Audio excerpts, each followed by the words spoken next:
안녕하세요. 오늘은 항아리에 대해서 기묘한 이야기를 하나 말씀드릴게요. 이 이야기는 제가 처음으로 독립해서 신촌의 한 오피스텔로 이사갔을 때 일입니다. 당시 저는 처음으로 생긴 제 공간이라 정말 애정을 많이 쏟았습니다. 원래 저는 오컬트나 골동품 같은 기묘한 물건에 관심이 많아서 주말마다 골동품 가게를 돌아다니며 하나씩 사 모으곤 했습니다. 방 한쪽 벽에는 여러 나라의 가면과 탈을 걸어두고 분위기 있는 어두운 그림도 하나 걸었습니다. 그런데도 뭔가 허전한 느낌이 계속 들었습니다. 그러던 어느 날 작은 골동품 가게에서 이상한 항아리 하나를 발견했습니다. 항아리에는 사람처럼 보이기도 하고 글자처럼 보이기도 하는 기묘한 무늬가 빼곡하게 새겨져 있었습니다. 설명하기 어려웠지만 이상하게 눈길이 가더군요. 결국 고민도 하지 않고 사왔습니다. 집으로 돌아온 저는 그 항아리를 가면들이 걸려있는 벽 앞에 장식처럼 올려두었습니다. 그날까지만 해도 그게 제 인생에서 가장 후회할 선택이 될 줄은 몰랐습니다.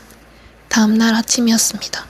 잠에서 깨 거실로 나왔는데 가장 아끼던 아프리카 원주민 가면 하나가 바닥에 떨어져 산산조각 나 있었습니다. 못이 빠진 줄 알고 대수롭지 않게 치웠습니다. 그런데 이상한 건 그날 이후였습니다. 며칠 간격으로 가면이 하나씩 떨어졌습니다. 못은 멀쩡했고 벽에도 이상이 없었습니다. 그런데 꼭 누가 일부러 잡아당긴 것처럼 하나씩 바닥에 떨어져 깨졌습니다.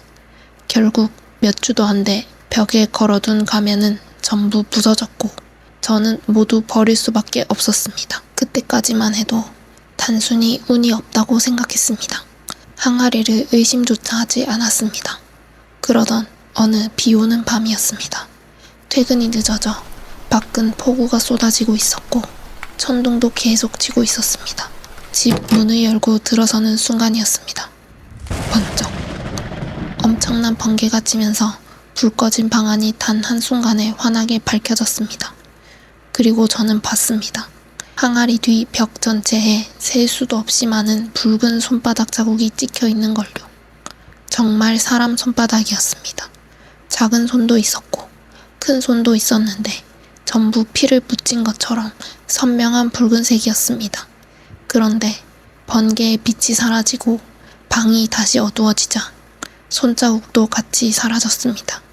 급하게 불을 켰지만 벽은 깨끗했습니다. 아무 흔적도 없었습니다. 처음에는 피곤해서 헛것을 본 줄 알았습니다. 하지만 이상하게 계속 찝찝했습니다. 그래서 항아리 사진을 찍어 평소 자주 보던 공부 커뮤니티에 올렸습니다. 이 항아리 뭔지 아시는 분 계신가요? 1시간 정도는 별 반응이 없었습니다. 멋있네요. 분위기 있다. 이런 댓글뿐이었습니다. 그래서 샤워를 하고 나왔는데 댓글 하나가 새로 달려 있었습니다. 저거 어디서 구했냐? 그리고 또 하나. 저 항아리 안에 사람 있는 것 같은데? 순간 등골이 서늘해졌습니다. 마지막 댓글을 보는 순간 손끝까지 소름이 돋았습니다. 저 항아리에서 손이 나와 벽을 더듬고 있다. 댓글 보면 쪽지해라. 저는 곧바로 그 사람에게 쪽지를 보냈습니다. 제가 작성자인데요. 답장은 거의 바로 왔습니다. 그거 당장 버려. 심각한 건가요? 지금까지 집에서 이상한 일 없었냐? 저는 가면이 계속 떨어졌던 일을 이야기했습니다. 그러자 그 사람은 이렇게 보냈습니다. 역시 벽의 손자국 높이가 계속 올라가고 있다. 조만간 밖으로 나올 것 같다. 순간 숨이 턱 막혔습니다. 저는 손자국 이야기를 한 적이 없었습니다. 손자국이요? 안 보이냐? 항아리 뒤 벽에 피 묻은 손자국이 엄청 많다. 그 순간 확신했습니다. 비 오는 날 제가 본 건 착각이 아니었습니다. 그 사람도 같은 걸 보고 있었던 겁니다. 이후 쪽지는 계속 날아왔습니다. 당장 버려. 아니다 깨트려. 태워. 방법은 모르겠는데 절대 집에 두면 안 된다. 결국 항아리를 들고 밖으로 나왔습니다.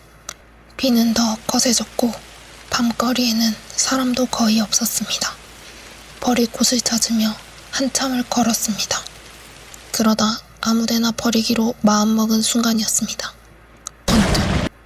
이번에도 번개였습니다. 그런데 이번에는 제 품에 안고 있던 항아리 안에서 붉은 손 하나가 천천히 기어 나오고 있었습니다. 손가락이 제 팔을 움켜쥐고 어깨를 지나 목까지 더듬으며 올라왔습니다. 저는 비명도 못 지른 채 얼어붙어 있었습니다. 그리고 정신을 차리고 항아리를 그대로 떨어뜨렸습니다.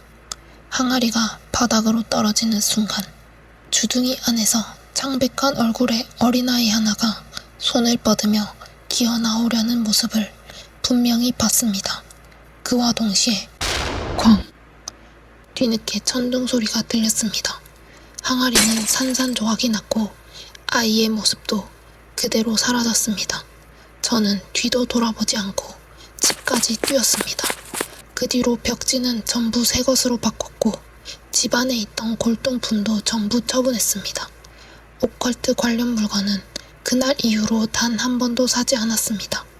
그리고 정말 신기하게도 그 뒤로는 아무 일도 일어나지 않았습니다. 적어도 어제 전까지는요. 어제도 비가 많이 왔습니다. 집 앞에 도착했을 때였습니다. 번개가 치며 현관 앞이 환하게 밝혀졌습니다. 그 순간 문 앞 바닥부터 벽까지 셀 수도 없이 많은 붉은 손바닥 자국이 찍혀있는 걸 봤습니다. 그리고 빛이 사라지자 손자국도 함께 사라졌습니다. 이번에는 착각이라고 생각하지 않습니다. 분명 다시 찾아온 겁니다. 솔직히 지금 이 집에 계속 살아도 되는지 모르겠습니다. 아무래도 이번에는 정말 이사를 가야 할 것 같습니다. 요즘 레트로가 유행하면서 중고나 골동품, 빈티지 아이템들 사시는 분들이 많으신데 혹시나 자기가 그런 기운을 많이 타신다면 그런 거 살 때 한 번 더 주의하셔야 될 것 같습니다.